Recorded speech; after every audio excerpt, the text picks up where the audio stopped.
Itu pentingnya belajar sejarah, Saudara Andre itu. Pengetahuan Anda kurang sekali soal demokrasi itu. Iya, saya mau terangkan itu.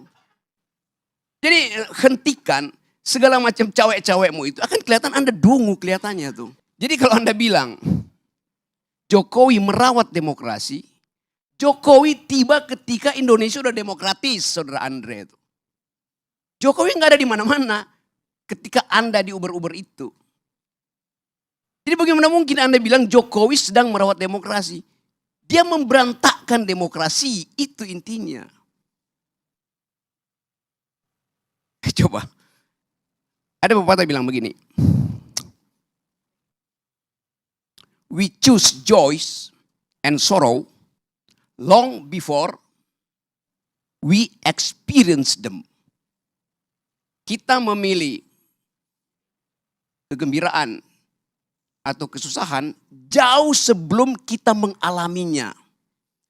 Kalimat itu, Anda tahu kalimat itu siapa yang ucapkan? Yang ucapkan itu adalah Gibran. Yang nama depannya Kahlil.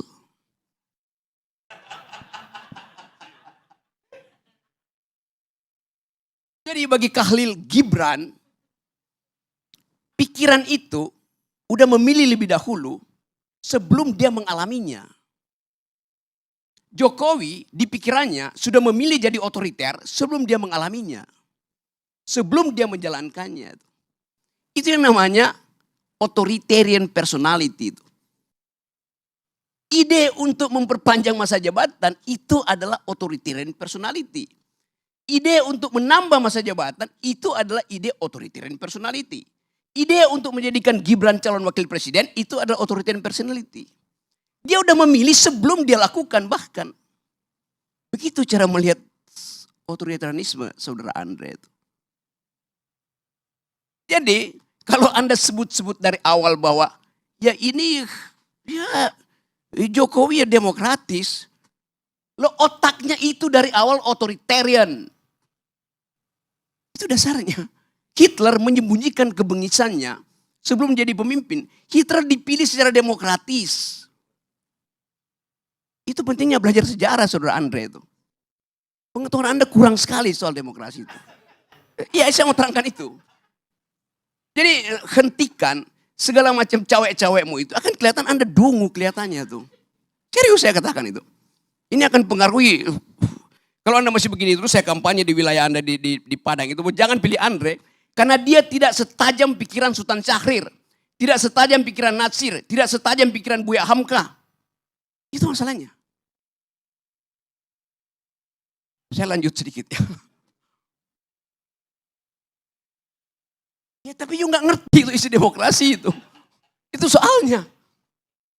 Oke. Coba kita lanjut sedikit. Memang Indonesia gak ada dinasti. Karena semuanya dipilih. Oh iya. Dinasti itu darahnya biru. Yang sekarang bukan dinasti. Karena darahnya kotor. Kotoran itu ada di pikiran Pak Jokowi dari awal. Semua yang kita pernah bayangkan itu akhirnya ditemukan faktual oleh majalah Tempo. Semua yang kita janjikan sebagai perubahan dibatalkan oleh gerakan mahasiswa yang dengan satu kalimat kami muak. Anda mau uji dengan apa prinsip kami muak itu? Jadi ini bagian di mana bangsa ini kalau kita sebut apa sebetulnya yang terjadi? This is the beginning of the end. Awal dari berakhirnya. Tapi Anda katakan Jokowi masih elektabilitasnya tinggi. Jokowi masih likability-nya 80%. Ya sama kayak Lilin.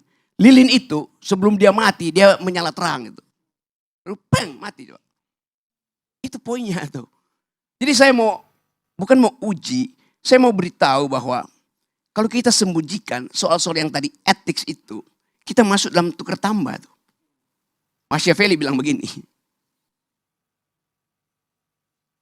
Kebusukan kekuasaan bukan pada penggunaan fisik kekuasaan. Tapi pada pengkhianatan itu. Pada penipuan. Itu semua soft powernya Jokowi. Jokowi nggak datang seperti Soeharto bilang, I'll cover you. Gua gebuk lu. Enggak. Dengan senyap dia lakukan pengkhianatan. Pengkhianatan pada Ibu Mega. Pengkhianatan pada bangsa ini. Pengkhianatan pada emak-emak. Apa kurang kejamnya Jokowi? Dia bikin IKN, dia jual nggak laku ke Cina, dia jual ke Amerika nggak laku, dia jual ke Mesir nggak laku, dia jual ke Malaysia nggak laku, dia jual ke Singapura nggak laku. Lalu akhirnya dia paksa oligarki itu untuk nyumbang di depan. Kurang cukup. Dia suruh APBN pindahkan 20, 30, 40% ke IKN. Tetapi supaya kita paham bahwa kemampuan kita secara intelektual dibatalkan oleh Jokowi sehingga bahkan untuk mengerti demokrasi dari orang semacam Andre gagal dia pahami itu. Sekali lagi saya nggak ada problem dengan Anda. Saya punya problem dengan cara membaca sejarah. Terima kasih. Assalamualaikum warahmatullahi wabarakatuh. Sebagaimana kita telah melihat dan mendengarkan sebuah cuplikan video di atas yang begitu menarik dan mengundang perhatian. Tentu saja hal-hal yang seperti ini memberikan kita sebuah pemahaman baru bagaimana perjalanan politik di negeri tercinta ini. Dalam narasi video di atas cukup memberikan kita sebuah informasi yang sangat positif bagaimana kita menilai para perwakilan kita yang kita utus di DPR sana. Tentu saja kita berharap kepada beliau-beliau yang kita utus untuk menyampaikan semua aspirasi-aspirasi rakyat di pusat. Nah, oleh karena itu, setiap para pemimpin atau perwakilan kita di sana itu yang seharusnya itu berkoalisi kepada seluruh rakyat Indonesia. Tetapi dalam prakteknya, apa yang terjadi di sana, tentu saja mereka juga mempraktekkan namanya kepentingan-kepentingan politik. Mereka berkoalisi dengan berbagai macam jenis politik dan tujuan masing-masing. Nah, menurut saya itu sah-sah saja. Tetapi sejauh masih berkepentingan untuk kepentingan seluruh rakyat Indonesia. Tetapi apa mau dikata, banyak praktek-praktek yang dilakukan di sana itu yang dicurigai, yang diduga sudah tidak memihak lagi kepada kepentingan rakyat. Ya, tentu saja ada kepentingan-kepentingan politik di sana, kepentingan-kepentingan golongan dan kepentingan-kepentingan untuk tujuan ke depan. Nah, oleh karena itu kita sebagai rakyat yang menilai setiap pemimpin-pemimpin atau perwakilan kita di sana itu apakah benar-benar masih amanah kepada rakyat atau tidak. Tentunya semua itu tergantung di tangan kita untuk menilai hal itu. Karena setiap pemandangan atau perspektif tentu saja berbeda-beda. Kalau yang dari arah sana bisa dipandang orang sebagai sesuatu yang berkepentingan untuk kepentingan rakyat. Tetapi dari sudut pandang yang berbeda, orang juga bisa menilai bahwa pandangan tersebut adalah pandangan yang tidak berkepentingan kepada rakyat lagi. Sudah untuk kepentingan-kepentingan pribadi atau kepentingan-kepentingan golongan. Nah, di dalam perdebatan di atas yang kita lihat dalam video tadi, terjadilah perdebatan antara salah satu politisi dan salah satu pengamat politik. Ya, kita sebut saja pengamat politiknya yang memang sudah terkenal adalah Pak Rocky Gerung. Di mana Rocky Gerung memberikan sebuah pembelajaran kepada kita para penonton, di mana beliau memaparkan bagaimana apa yang sedang dan sudah terjadi selama ini.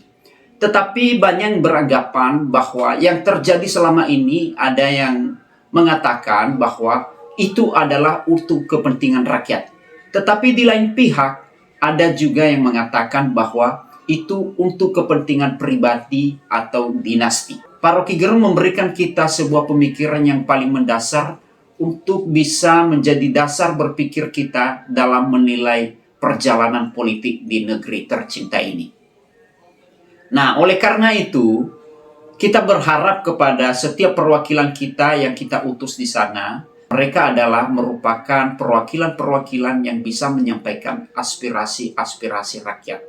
Tentu saja tujuannya adalah demi kemakmuran seluruh bangsa Indonesia.